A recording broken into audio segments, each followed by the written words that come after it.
നമ്മുടെ കറികളിൽ ഏറ്റവും ടേസ്റ്റി ആയിട്ടുള്ളൊരു കറിയാണ് കേട്ടോ നമ്മുടെ മധുര പച്ചടി, അതല്ലെങ്കിൽ പൈനാപ്പിൾ പച്ചടി എന്ന് പറയും. അപ്പോൾ വലിയവർക്കും കുട്ടികൾക്കും ഒക്കെ ഒരേപോലെ ഇഷ്ടമുള്ളൊരു റെസിപ്പിയാണ് കേട്ടോ അത്. അപ്പോൾ അതെങ്ങനെ ഉണ്ടാക്കണം നമുക്ക് നോക്കിയിട്ട് വരാം. എന്തായാലും വിഷുവൊക്കെ വരുമല്ലേ. അപ്പോൾ ഞാനിവിടെ ഒരു മീഡിയം സൈസിലുള്ള പൈനാപ്പിളാണ് കേട്ടോ, തൊലിയൊക്കെ കളഞ്ഞിട്ട് ചേട്ടനിവിടെ നന്നായിട്ട് ചെറിയ പീസാക്കി കട്ട് ചെയ്ത് വെച്ചിട്ടുണ്ട്. കുറച്ച് മുന്തിരിങ്ങ നമ്മൾ ക്ലീൻ ചെയ്ത് വെച്ചിട്ടുണ്ട് കേട്ടോ. ഇനി നമ്മളൊരു ചെറിയ കുക്കറിലേക്ക് പൈനാപ്പിൾ ഇട്ട് കൊടുത്തു. ഒരല്പം മഞ്ഞൾപ്പൊടിയും വളരെ കുറച്ച് മാത്രം, അതായത് ഒരു 1/4 ടേബിൾ സ്പൂണൊക്കെ മുളക് പൊടി ഇട്ട് കൊടുത്തു. ആവശ്യത്തിന് ഉപ്പും ഇട്ട് കൊടുത്തിട്ടുണ്ട്. ഇനി ഏതാണ്ട് ഒരു 1/2 ലിറ്ററോളം വെള്ളവും കൂടെ ചേർത്ത് കൊടുക്കുന്നുണ്ട്. അപ്പോൾ ഒരുപാട് വെള്ളമൊന്നും ഒഴിച്ച് കൊടുക്കേണ്ട കാര്യമില്ല. ഇനി ഇത് നന്നായിട്ടൊന്ന് മിക്സ് ചെയ്ത് കൊടുത്തതിന് ശേഷം നമ്മൾ അടുപ്പത്ത് വെച്ച് കൊടുത്തിട്ടുണ്ട്. ഒരു വിസിൽ വന്ന് കഴിയുമ്പോൾ ഒരു മീഡിയം ഫ്ലെയിമിലേക്ക് ആക്കിയിട്ട് ഒരു 5-8 വിസിൽ വരണം കേട്ടോ. നന്നായിട്ട് വെന്ത് കിട്ടണം. നമ്മൾ ആ ഒഴിച്ച വെള്ളമൊക്കെ നന്നായിട്ടൊന്ന് വറ്റി വരണം.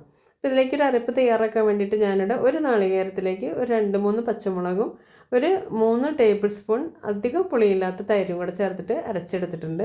ഇനി അത് അരച്ച് കഴിഞ്ഞതിന് ശേഷം ഒരു ടീസ്പൂൺ കടുകും കൂടെ ചേർത്തിട്ട് ഒന്നും കൂടി അടിച്ചെടുത്തിട്ടുണ്ട് കേട്ടോ. അപ്പോൾ തേങ്ങ അരയ്ക്കുമ്പോൾ ഈ ഒരു കടുക് അരയ്ക്കാനായിട്ട് മറന്നു പോരുത്, അതൊരു മെയിൻ ഇൻഗ്രീഡിയൻ്റ് ആണ്.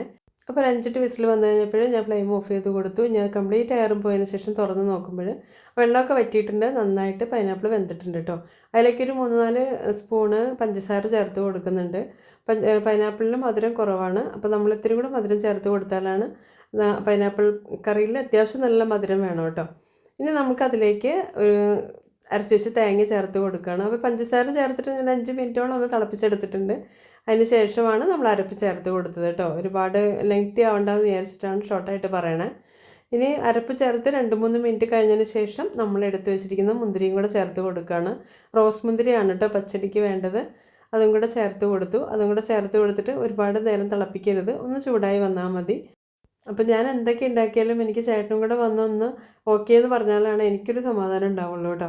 അപ്പോൾ നമ്മളത് വാങ്ങി വെച്ചിട്ടുണ്ട്. എൻ്റെ ചീനച്ചട്ടി അടുപ്പത്ത് വെച്ച് കൊടുത്തു, വെളിച്ചെണ്ണ ഒഴിച്ച് കൊടുത്തു, കടുക് ഇട്ട് കൊടുത്തിട്ടുണ്ട്. ഒരു 2-3 ഉണക്കമുളക് ഒന്ന് കട്ട് ചെയ്തിട്ട് കൊടുത്തു. കുറച്ച് കറിവേപ്പിലയും കൂടി ഇട്ട് കൊടുക്കുന്നുണ്ട്. നന്നായിട്ട് മൂപ്പിച്ചിട്ട് നമ്മുടെ കറിയിലേക്ക് ഒഴിച്ച് കൊടുക്കാം. അപ്പോൾ ഇത്രയേ ഉള്ളൂ കേട്ടോ, നമ്മുടെ ടേസ്റ്റി ആയിട്ടുള്ള പൈനാപ്പിൾ പച്ചടി റെഡി ആയിട്ടുണ്ട്. അപ്പോൾ നമ്മളെ സദ്യയ്ക്ക് വേണ്ടിയിട്ട് പൈനാപ്പിൾ പച്ചടിയും അതേപോലെ കാളനൊക്കെ നമ്മൾ തലേ ദിവസം രാത്രി തന്നെ എല്ലാം റെഡിയാക്കി വെക്കും കേട്ടോ. ഞാൻ അങ്ങനെയാണ് ചെയ്യാറ്. അപ്പോഴാണ് ശരിക്കും ഒന്ന് കുറച്ച് നേരം ഇരുന്ന് കഴിയുമ്പോഴാണ് അതെല്ലാം ഒന്ന് സെറ്റായിട്ട് വരുള്ളൂ. അപ്പോൾ ഇഷ്ടമായാലും ഒന്ന് സപ്പോർട്ട് ചെയ്യണേ.